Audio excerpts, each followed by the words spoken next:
안녕하십니까. 오늘 말씀의 제목은 여호와 인자와 진실이 많으신 하나님입니다. 요절 말씀은 출애굽기 34장 6절입니다. 다 같이 읽겠습니다. 시작. 여호와께서 그의 앞을 지나시며 선포하시되 여호와라 여호와라 자비롭고 은혜롭고 노하기를 더디하고 인자와 진실이 많으신 하나님이라. 금송아지 사건 이후 하나님의 진노로 인해 이스라엘 백성은 깊은 절망에 빠졌습니다.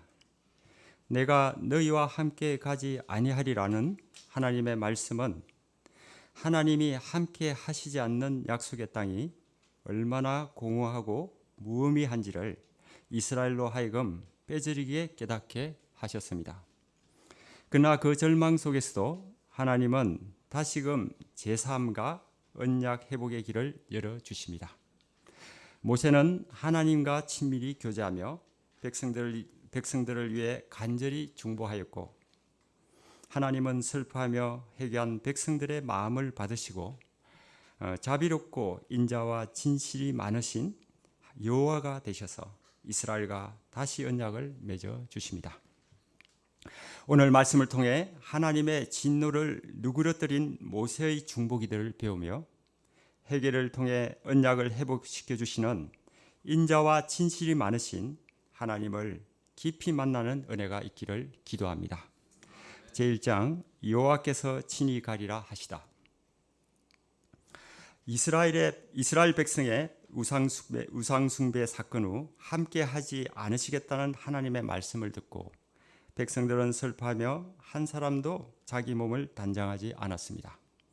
하나님의 지시대로 그들 몸에 있던 장신구를 떼어내었지만 하나님은 어떻게 할 것인지 정하겠노라 말씀만 하시고 명확한 답을 하지 않으셨습니다.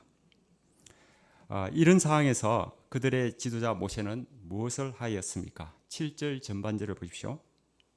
모세가 항상 장막을 취하여 진 밖에 쳐서 진과 멀리 떠나게 하고 해막이라 이름하니. 모세는 진 밖에 장막을 세워 회막이라 이름하고 하나님과의 만남을 위해 그곳에 머물렀습니다. 이때 여호와를 앙모하는 자, 즉 하나님을 간절히 찾는 사람들은 모두 해막으로 나아갔습니다. 모세가 해막으로 갈 때면 백성들은 각자 자기 장막문에 서서 그 모습을 지켜보았습니다. 모세가 해막에 들었으면 구름 기둥이 내려와 해막문 어귀에 머물렀고 하나님께서 모세와 말씀하셨습니다. 백성들은 구름 기둥이 보이면 모두 일어나 자기 장막문에 서서 예배하였습니다. 무엇보다 놀라운 것은 하나님이 마치 친구와 이야기하듯 모세와 얼굴을 대면하여 말씀하셨다는 것입니다. 모세가 진으로 돌아가면 그의 수종자 여호수아는 해막을 떠나지 않고 그곳을 지켰습니다. 이 상에서 멀리 해막을 바라보며 노심초사하는 백성들과 이에 비해 너무 친밀하게 하나님과 대면하는 모세의 모습이 이 파노라마처럼 펼쳐지며 눈에 선합니다. 그러면 출애굽기 저자 모세는 왜 이렇게 세밀하게 기록했을까요? 하나님은 이스라엘 진 가운데 계시지 않겠다고 하셨지만 만남의 통로는 완전히 닫지 않으셨습니다. 모세와 친구같이 대면하신 것처럼 백성들과도 그렇게 만나기를 원하신 것입니다. 그들을 결코 버리지 않으시고 여전히 사랑하시며 함께 하기를 원하셨습니다. 모세는 이러한 하나님의 마음을 알고 이 백성들을 끝까지 중보하려는 자신의 의지와 회복을 간절히 바라는 백성들의 소원을 보여주고 있습니다. 이제 모세가 세 번째로 백성들을 위해 하나님께 기도합니다. 12절 13절을 보십시오. 12절 13절을 다 같이 읽겠습니다. 시작. 제가 여호와께 아뢰되 보시옵소서. 주께서 내게 이 백성을 인도하여 올라가라 하시면서 나와 함께 보난자를 내게 지시하지 아니하시나이다. 주께서 전에 말씀하시기를 나는 이름으로도 너를 알고 너도 내 앞에 은총을 입었다 하셨사온즉 내가 참으로 주의 목전에 은총을 입었사하면 원하건대 주의 길을 내게 보이사 내게 주를 알리시고 나로 주의 목전에 은총을 입게 하시며 이 족속을 주의 백성으로 여기소서. 모세는 자신과 이스라엘 백성이 하나님께 은총을 입었다는 말을 반복해서 강조합니다. 이 은총이란 필요하지만 받을 자격이 없는 사람에게 위에 있는 사람이 거저 베푸는 호의를 의미합니다. 모세는 하나님의 은총만을 붙들고 주의 길을 보이시고 주를 알리시고 이스라엘 족속을 다시 주의 백성으로 여겨달라고 간구합니다. 주의 길을 보여달라는 것은 주님의 뜻과 도우심을 구하는 간구로 하나님께서 이스라엘 향해 처음 가지셨던 계획을 포기하지 마시고 지속해달라는 의미가 담겨 있습니다. 모세는 자신에게 베푸신 은총을 이스라엘 백성에게도 베풀어 주시기를 간청합니다. 그러자 놀랍게도 하나님은 모세에게 말씀하십니다. 내가 친히 가리라. 내가 너를 쉬게 하리라. 이는 하나님께서 모세와 함께 하시겠다는 약속입니다. 근데 모세는 이에 그치지 않고 다시 간절히 기도합니다. 주께서 친히 가지 아니하시려거든 우리를 이곳에서 올려보내지 마옵소서. 이미 하나님께서 친히 가겠다고 하셨는데도 모세는 마치 그 말씀을 듣지 못한 것처럼 다시 간청합니다. 이는 하나님에 대한 불신 때문이 아니라 오히려 하나님의 동행을 향한 그의 간절함과 확신에서 비롯된 것이었습니다. 주께서 친히 가지 아니하시려거든 우리를 이곳에서 올려보내지 마옵소서. 정말 주께서 우리 모두와 함께하지 않으신다면 우리는 한 발자국도 나아갈 수 없습니다. 라고 고백한 것입니다.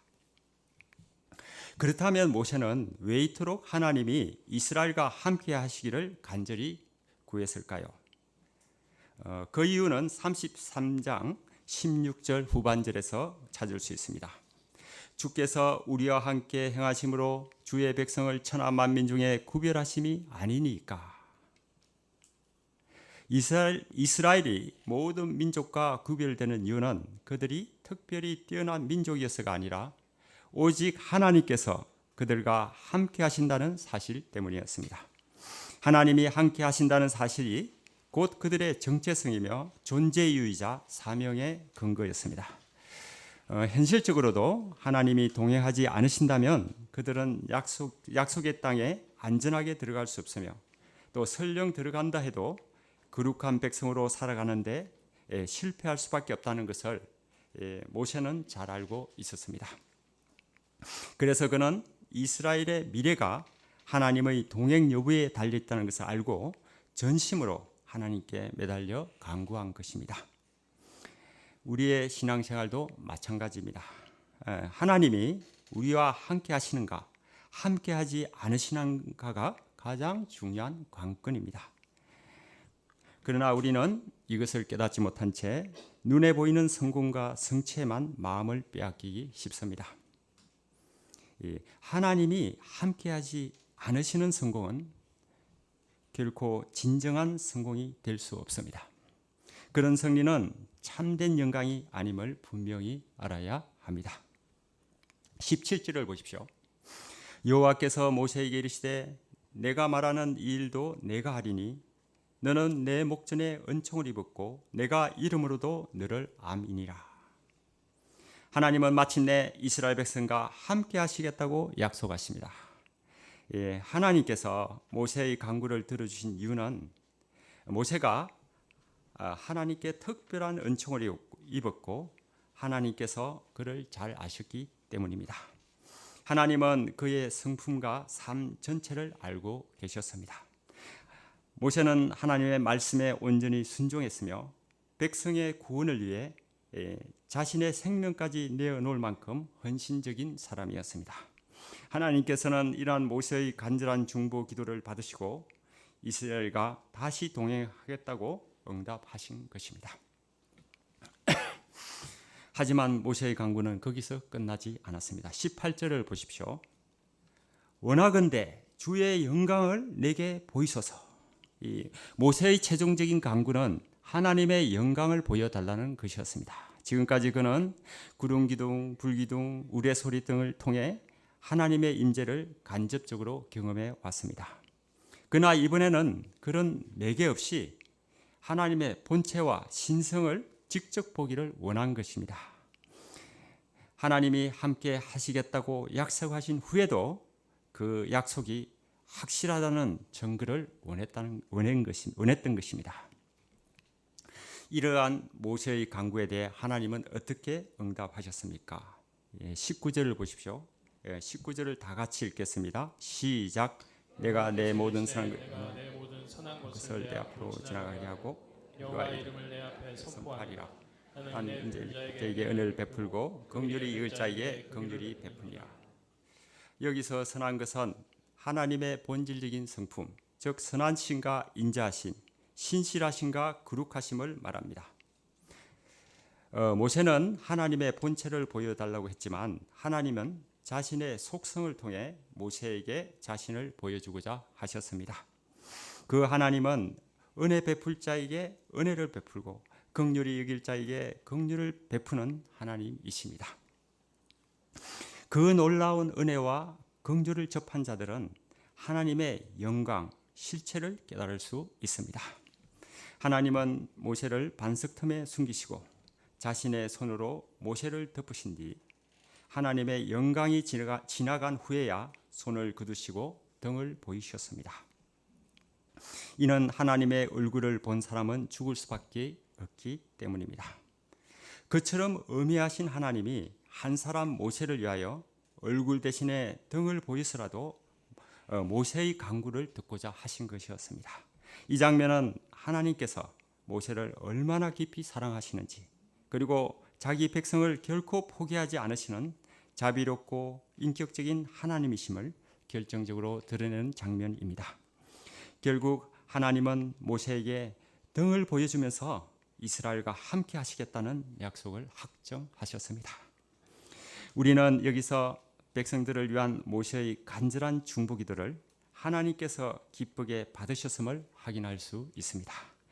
모세는 백성의 죄를 용서해달라고 매달렸고 그들을 하나님의 백성으로 구별해 달라고 간절히 기도했습니다. 하나님은 그 기도에 응답하셔서 내가 친히 가리라 약속하시고 모세에게는 주의 영광을 나타내 주셨습니다. 이처럼 하나님은 중보자의 기도를 통해 역사를 이루십니다. 하나님은 오늘날 우리를 왕같은 제사장으로 부르셨습니다. 그러나 현실 문제에 매여 길을 잃은 양들을 위한 중보기도는 점점 줄어들고 있습니다. 양들이 하나님을 만나기까지는 모세와 같이 중보기도하는 목자가 필요합니다.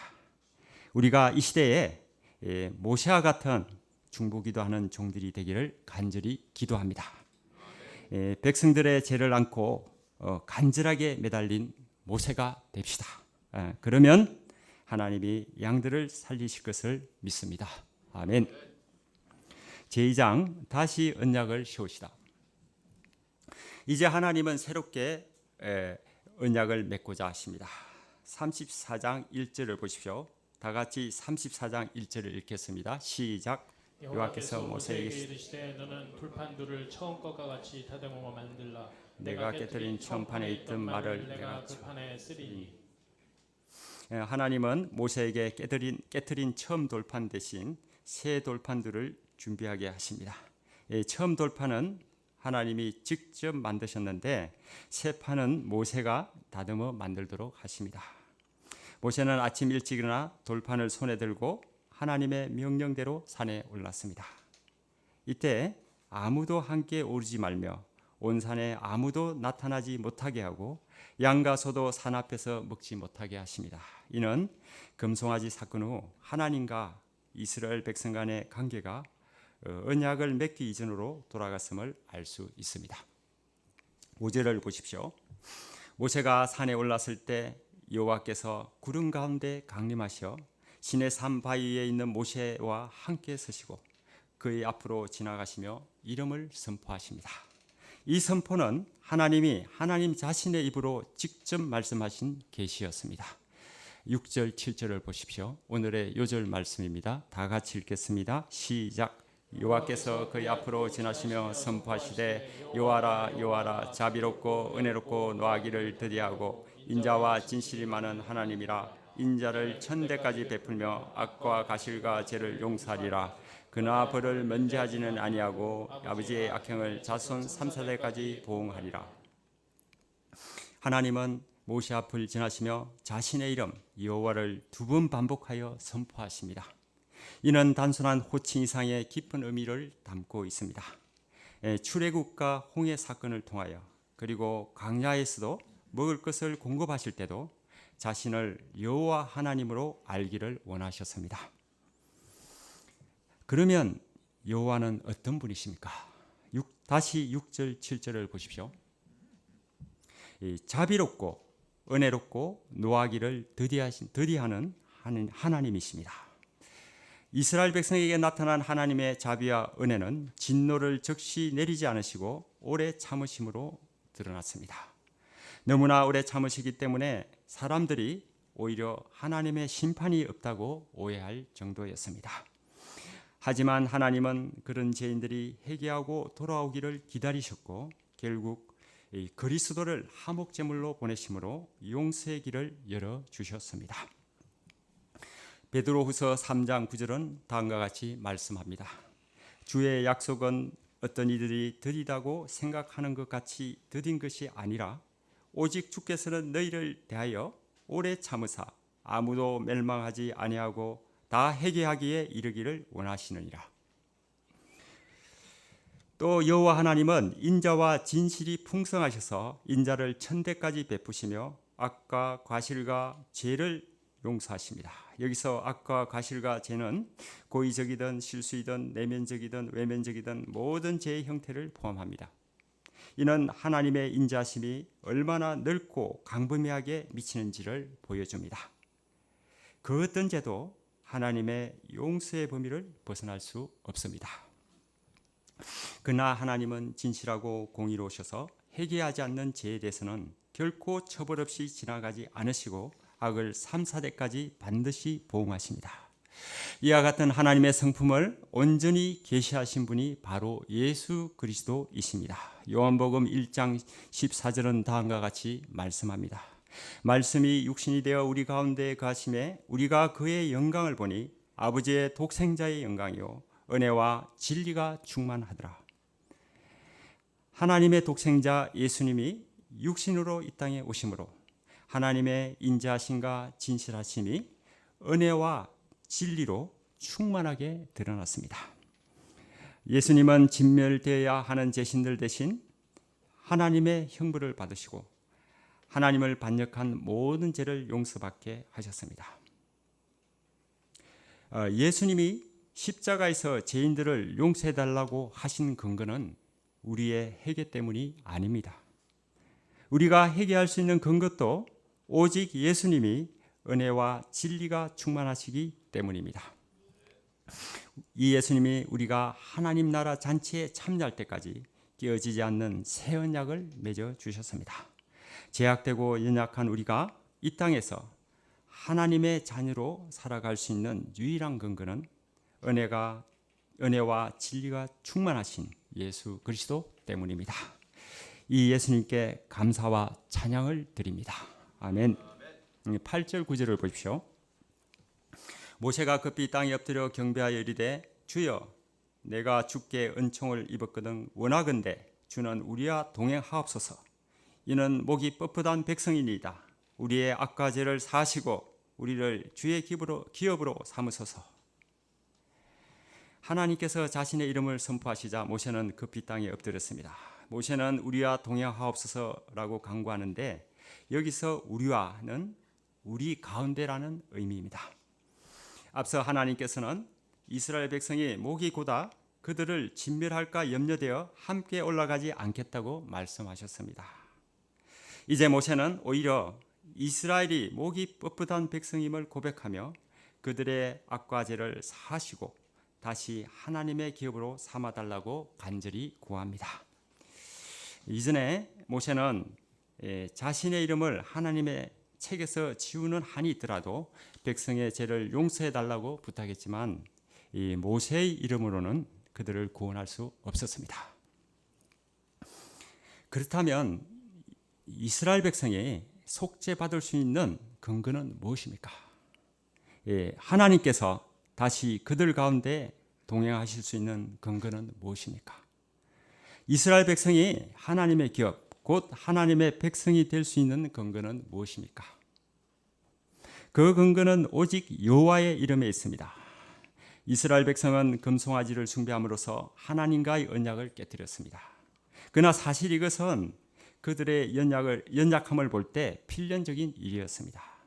그들은 하나님의 언약을 맺기 전에 3번이나 하나님의 명령을 다 지키겠다고 다짐했지만 그들의 힘만으로는 한순간도 언약을 온전히 지킬 수 없었습니다. 오직 자비롭고 은혜로우시며 노하기를 더디하시고 인자와 진실이 풍성하신 하나님의 이름 때문에 언약 관계가 유지될 수 있었습니다. 금송아지 사건을 통해 이스라엘 백성은 하나님과의 언약이 전적으로 하나님의 은혜에 기초하고 있음을 체험하고 깨닫게 되었습니다. 하나님께서 처음 언약을 제안하실 때 너희가 내 말을 잘 듣고 내 언약을 지키면 이라고 하셨습니다. 언뜻 들으면 이스라엘 백성이 하나님의 법규를 잘 지켜야만 언약 백성이 되는 것처럼 보이지만 실제로 시내산 언약은 은혜의 언약입니다. 그들이 하나님의 법을 잘 지켜서 언약 백성이 되는 것이 아니라 하나님의 은혜로 인해 언약 백성으로 살아가는 것이었습니다. 그들이 하나님의 법을 지키는 것은 언약 백성이 되기 위해서가 아니라 언약 백성으로 삼아주신 하나님의 은혜에 감사하며 자발적으로 순종하는 데 있습니다.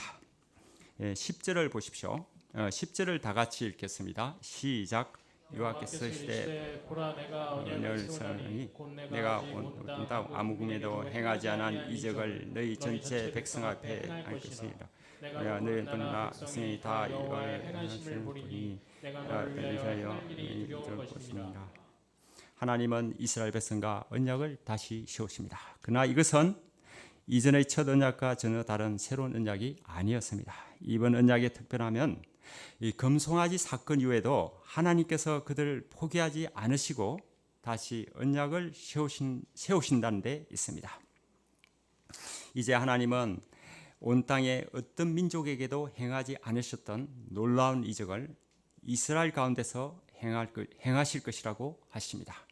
곧 가나안의 여러 민족을 그들 앞에서 쫓아내실 것입니다.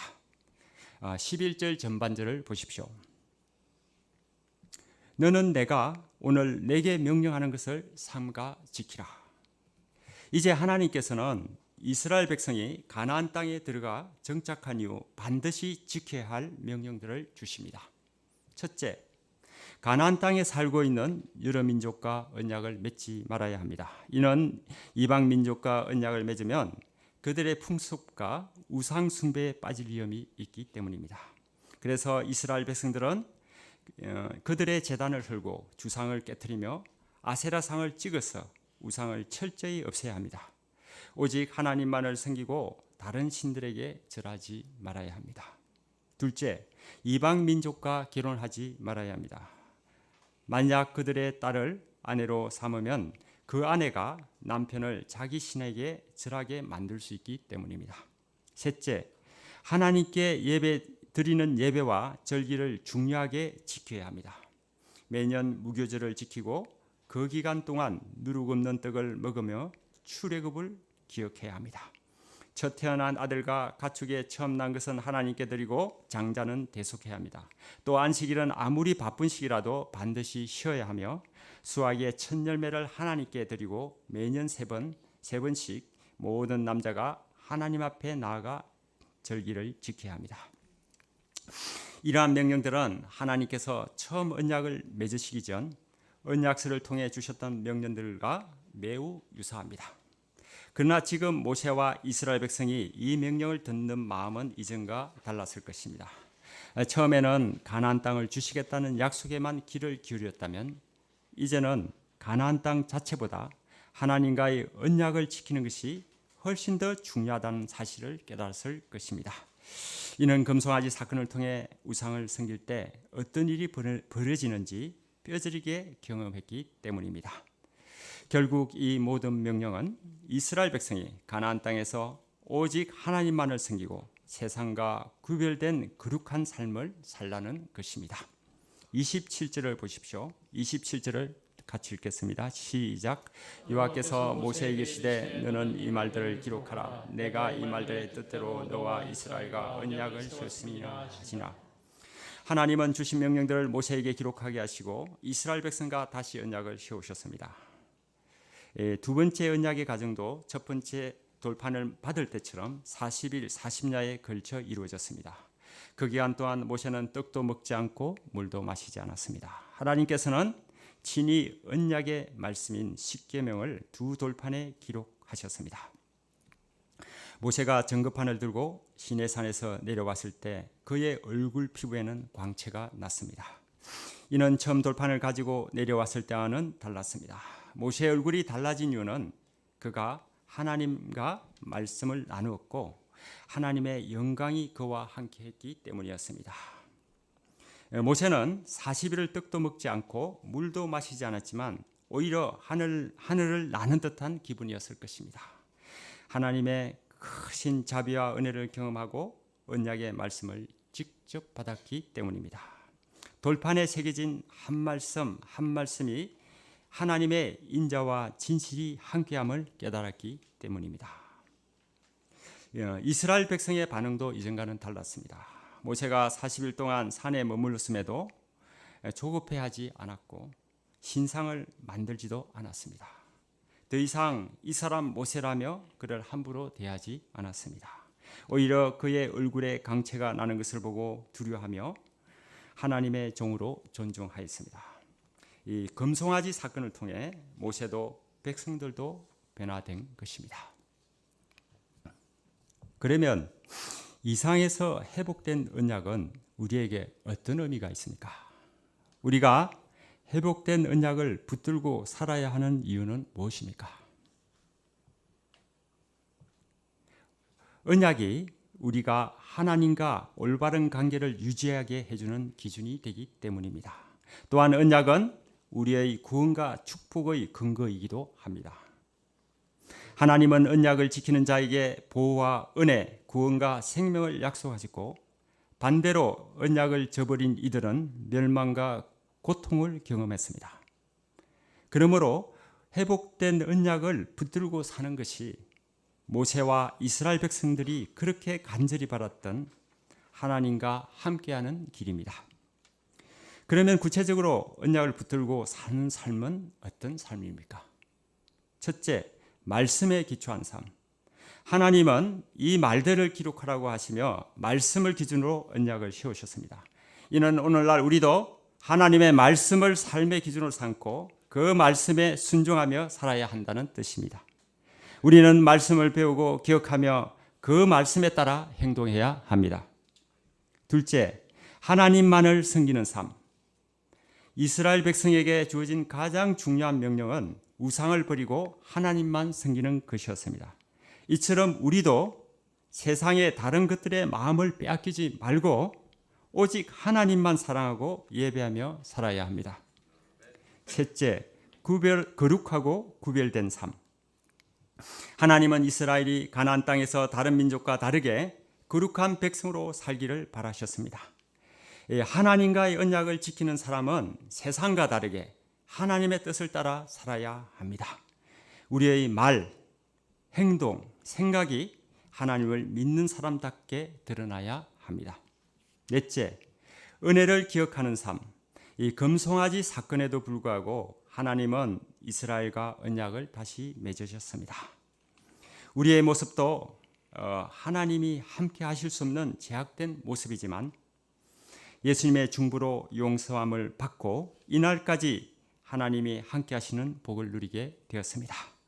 내 힘, 내 노력으로 살아온 것 같지만 하나님께서 그의 인자하심으로 오래 참으시며 함께 해주신 세월이었습니다. 우리가 이 하나님의 은혜를 기억하며 하나님과의 언약 관계를 소중히 여기고 끝까지 잘 지켜나가기를 기도합니다. 저는 매번 오전 4시 반에 일어나 새벽 기도에 나왔습니다. 그렇게 하루를 시작하니 삶의 질서가 생기고 모든 일이 형통하게 풀렸습니다. 또 힘든 일이 생겨도 이전처럼 흔들리지 않고 먼저 기도할 수 있었습니다. 그럴 때마다 예수를 믿는 사람으로서 영적인 자존감이 커졌습니다. 그런데 오늘 말씀을 준비하며 묵상하는 가운데 제가 꾸준히 새벽에 나올 수 있었던 것이 제 의지나 노력 때문이 아니라 하나님께서 인도해 주셨기 때문임을 깨닫게 되었습니다.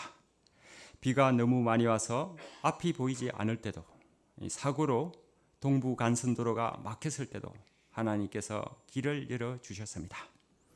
돌이켜보면 과거에는 제 생각만 하며 방황했던 시절도 있었습니다. 그러나 그때나 지금이나 하나님께서는 언제나 저와 함께하고 계셨습니다. 이 모든 시간 동안 한결같이 저와 동행해 주신 하나님께 진심으로 감사드립니다. 앞으로도 흔들리지 않고 기도의 자리를 지키며 하나님의 음성에 귀를 기울이기를 기도합니다. 또한 모세처럼 하나님께서 맡기신 양들을 위해 중보하며 열정으로 섬기는 삶을 살아야 하겠습니다. 특히 여름 수양일을 앞두고 한 영혼을 위해 기도하며 말씀과 사랑으로 섬길 수 있기를 간절히 기도합니다. 결론입니다. 오늘 말씀을 통해 우리는 금송아지 사건으로 깨어진 언약이 하나님의 은혜로 회복되는 놀라운 역사를 보았습니다. 하나님은 이스라엘의 죄에도 불구하고 그들을 버리지 않으시고 모세를 통해 다시 언약을 맺으셨습니다.